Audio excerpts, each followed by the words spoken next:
Right. Yes. Yeah. So, yeah, I just want to kind of cover Yeah, and what. absolutely no issues. Very excited to do that with you. Yep. And yeah, I mean it's a very interesting project. I mean, to go back many years, I always had a very a good vibe for electric, power. I was super excited to organize the first electric motocross race at the Orleans in 2008. So we're talking almost 15 years ago, so Zero and Quantia were backing up the race. It was super exciting, showing some interesting promises, but not really, it was not ready yet. Then the next thing is, so I helped Zero. Then Alta came in and I joined the team. I was an advisor to the board, and it was a super exciting journey. I was very influential in getting Josh Hill to race straight rhythm, and we took Ty Tremaine to Erzberg. I mean, a lot of fun stuff, showing me all the time that there was a space for electric power, just like there's a space for two-stroke, four-stroke, and electric. And I think nowhere else you saw it more obvious than straight rhythm. When we had all forms of energy, kind of, Right. two-stroke, four-stroke, and electric. So, Right. and a couple of years ago, a friend of mine that I've known for a long time, that was working at Formula E, reached out to me and say, "Hey, I would like to start a electric bike series," and that's pretty much where that series and I started to work together. That's, about 20 months ago during COVID. Plenty of time available, so you can do a lot of different things when you're stuck at home. Right. For So sure. worked on that project, and the project got approved by FIM as the first electric bike powered championship. And this is work in progress. We're just trying to make something real new happen, and with a lot of interesting support and enthusiasm. I mean, we have people like James Steward, joining the team. He's one of the first, but not the last. There's a lot of really powerful, interesting people joining the team as we speak. And it's just super exciting. Yeah. I mean, so my first question is, on the website, it says something about like a mix of urban and dirt. So is this going to be something similar to what we might see in like downhill mountain biking, where they do urban riding through city streets and then other kind of pop out into some dirt sections? Or what does that mean, a mix of urban and dirt? Exactly what you described. It's a very good analogy. What mountain biking has done, because of the lack of noise and pollution, they've been able to race in places where we sadly have no space for us with a typical, gas-powered bike. So we have already a bunch of locations which, are super exciting places where you could never think about bringing a dirt bike, So that aspect is obviously number one. We still fine-tuning the space, because we don't believe we want to have a very big footprint. A big footprint is detrimental to be able to put your race on Times Square in New York, or in front of the Eiffel Tower in Paris.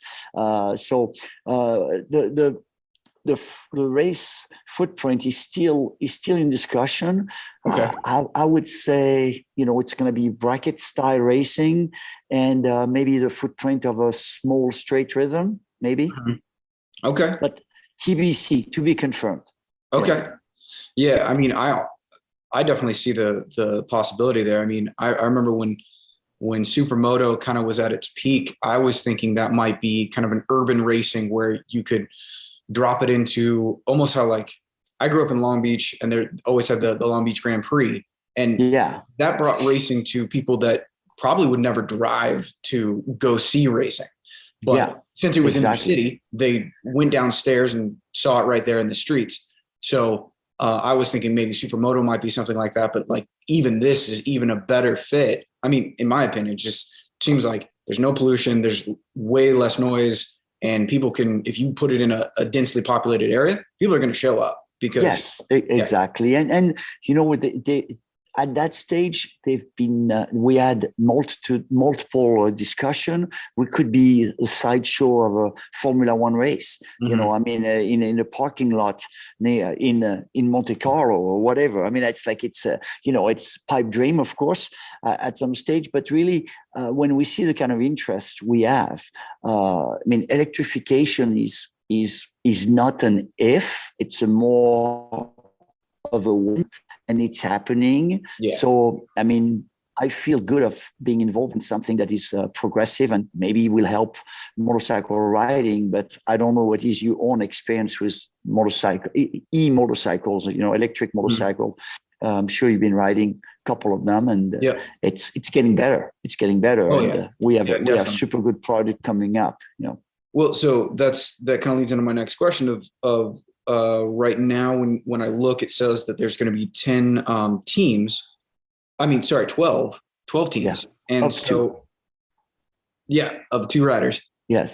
So the OEMs, are we looking at any of the current, big 5, I guess you would say, or big 6, 7? Are we looking at those bikes coming in, or are we looking at all kind of, like the Stark or the Cake or those kind of brands? I think it's the latter option. It's going to be more the Stark, Cake, Suron, Electric Motion, even. I mean, KTM is the only brand to have a good electric bike right now. The Freeride is lacking great suspension, but it's nothing that cannot be fixed very easily. So I would say we have 5-6 brands right away ready to be racing. We have interest from Honda. Mugen has been working on electric bike for several years. I invited them to do straight rhythm a couple of years ago, and COVID stopped that, of course, but they were supposed to come. Yamaha is working a little bit with a couple small company to get electric bike. The Japanese OEM haven't embraced it yet, but I've got reason to believe that within 3-4 years we'll see some Japanese bikes in that field. It's not going to be this year or next year, but it could be 3-4 years. So yes, it's going to be smaller brands, more startups, like Cake or Stark, but those brands are very energetic. They do a lot of good things. Yeah, and so looking at those bikes, I mean, my next question is definitely like, obviously, a 250 motocross bike and a 450 motocross bike.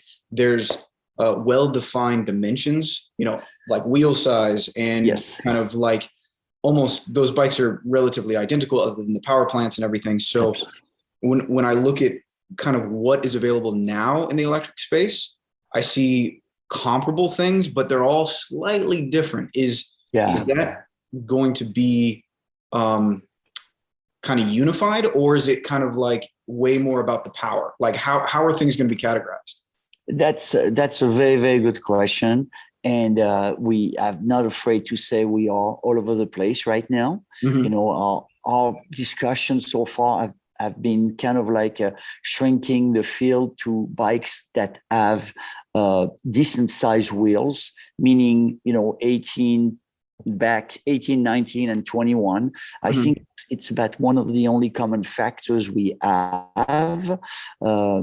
At first, I don't think we can be so limiting, because you need to embrace everybody for people to realize the potential and be able to make things happen. So I definitely see your point. It's a headache for us, but it's we're gonna try to be as inclusive as we can.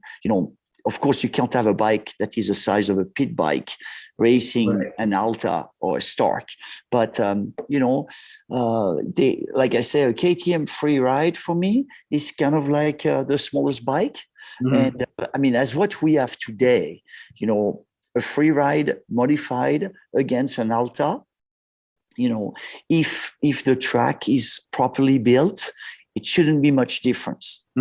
It's still bikes that react like a regular gas bikes that are within the weight range that we know, about 220, 240 pounds. And, the competition could be quite interesting. Well, and that's actually a really interesting point that, because I remember in the past, some of the factory teams were experimenting with like size 20-inch front wheels instead of 21. Yeah, 23. So yeah, well, so the only reason why those, even though they had advantages, it was almost like there weren't enough tires available in different in different tread patterns. So it's almost like if people start racing 19-inch front wheels or 20-inch front wheels, that kind of forces some tire manufacturers to kind of fill that gap. Yes. So it might be kind of interesting. Yeah, and I think at the end of the day, we'll end up with standard size and standard tires, because we all know that the actual wheelbase we have with 21, 19, or 18 is working well. So I don't, as I always said, electric bike is not to reinvent the bike; it's to reinvent the motorization of the bike. So the bike is good right now. We don't really need to reinvent the bike. We have good motorcycles. Well, so talking about the motor, it's obviously displacement is how we categorize racing, and with internal combustion engines. With electric, are we talking watts? Are we talking kilowatt hours? Are we talking batteries? Like, how are we gonna? Or is it all going to be an open class? It's all going to be an open class. At that stage, it needs to be, at least for E-Xplorer, we need to have an open class with some limitation. Once again, we don't want pit bikes against full size bike. But it's all going to be an open class, because there's really no way to control that. It's going to be more on the way you build the race course to be the equalizer, what I've learned in my past, when I created Endurocross, for instance, is by building the right obstacle, you kind of erase the power difference, and I think we're going to be using some kind of those, ideas to make sure that the best rider and the best bike win, not the guy with the most horsepower. Because horsepower is kind of easy to get, and especially electrically speaking, we can just turn the knob, and have more horsepower. So it's pretty amazing how fast those bikes can be if we wanted them to be that fast. Yeah. I think Endurocross is a great example of that. That it's like displacement. It's really up to a rider how they want to ride, their preference over horsepower. Exactly. So then, how do roughly? I know that things are still moving and not maybe completely solidified, but how long are maybe races going to be, or if there's going to be heats? Like, obviously, with a normal engine, you're thinking about a gas tank and how big that is and how much gas you can carry. With electric, it's batteries. Is that going to be a factor, or are they going to be short enough that it kind of doesn't matter how much battery? Yes, at first, short enough. Once again, we're not here to drain battery and have bike on the side of the track. So what we're working on is to have two aspects of the racing. One would be an endurance testing, where we would say we have a race that is maybe 30, 40 minutes, and you have to run it on one battery. And the idea would be to push it, regularly. Like, okay, right now, seriously, the best, e-bike you can buy, like an electric motion, a free ride, or a used Alta, you can race about 30 minutes, with those bikes. Yep. I mean, give or take, not Josh Hill. He can drain a battery much quicker, but 15 minutes or something. Yeah. Yes. But, I think we're going to have to help the manufacturers push the limit of the range. But as far as the racing is concerned, it will be short burst, couple minutes, 3 minutes, just like I said, bracket racing, kind of like straight rhythm style, where they'll be able to get 100% of what they need, not manage the battery. So that is the plan in the short term, and we'll see how it goes. It's really a work in progress. Yeah. So a major factor with motocross is how many people show up and want to qualify. Now, obviously, this might look completely different. Is there any room for amateur or people to join teams? Like, how does that work if there's people that aren't on a team? Is it just completely invite only?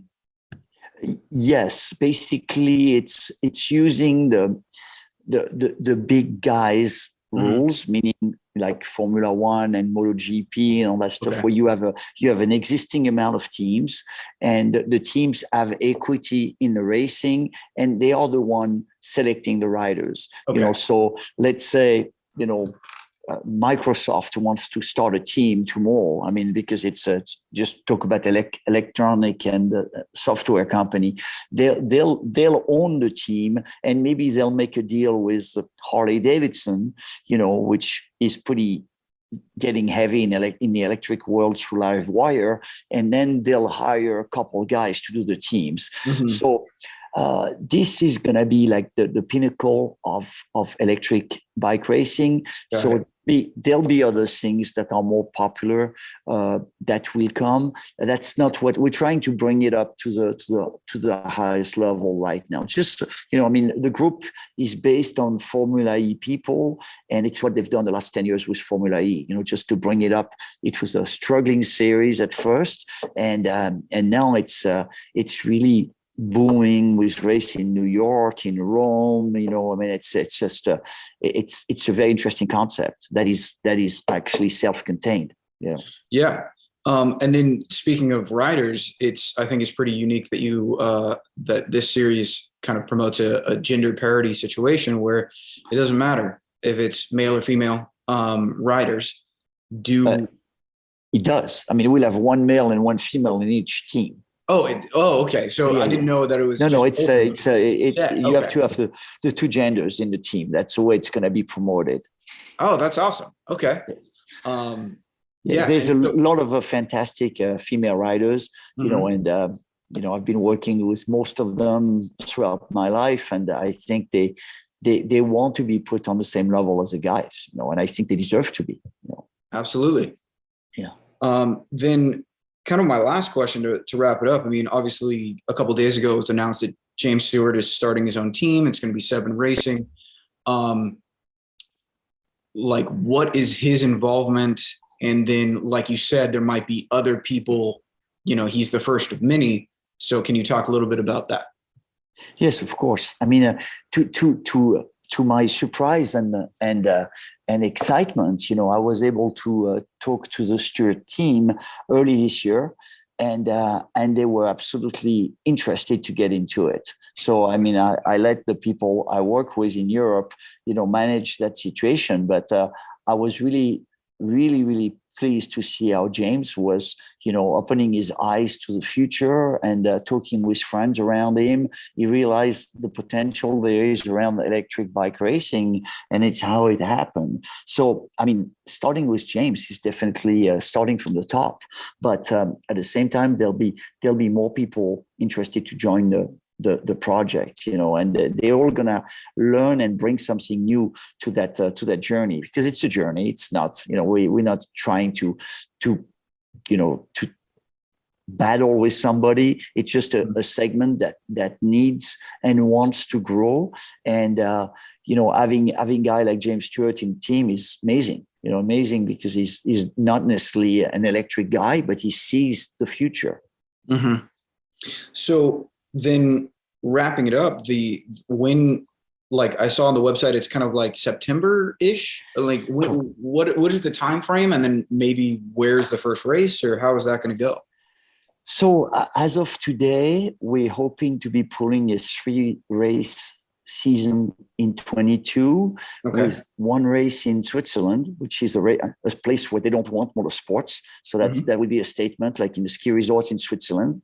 Then we could be in Spain in a very exclusive resort, and a final in US.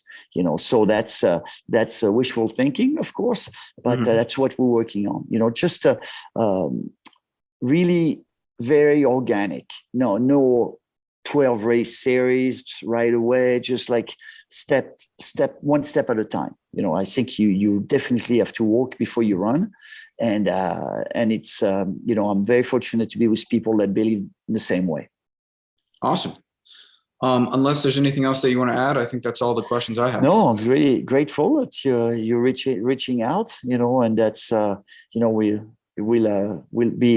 we'll be able to communicate on that level whenever you want. Perfect. It's just working on a lot of things right now, but this is very exciting.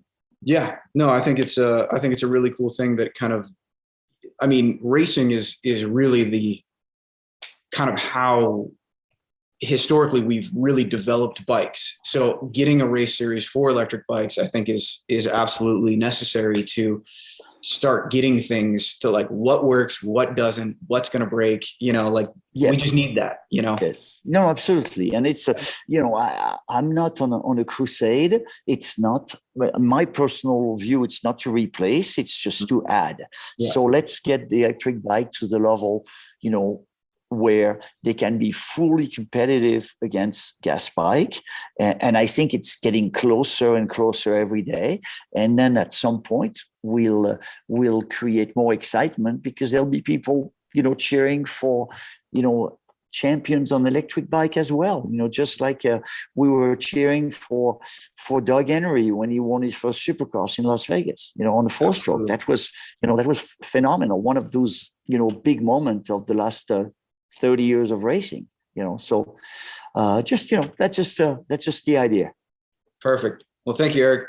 Okay, Sean, pleasure.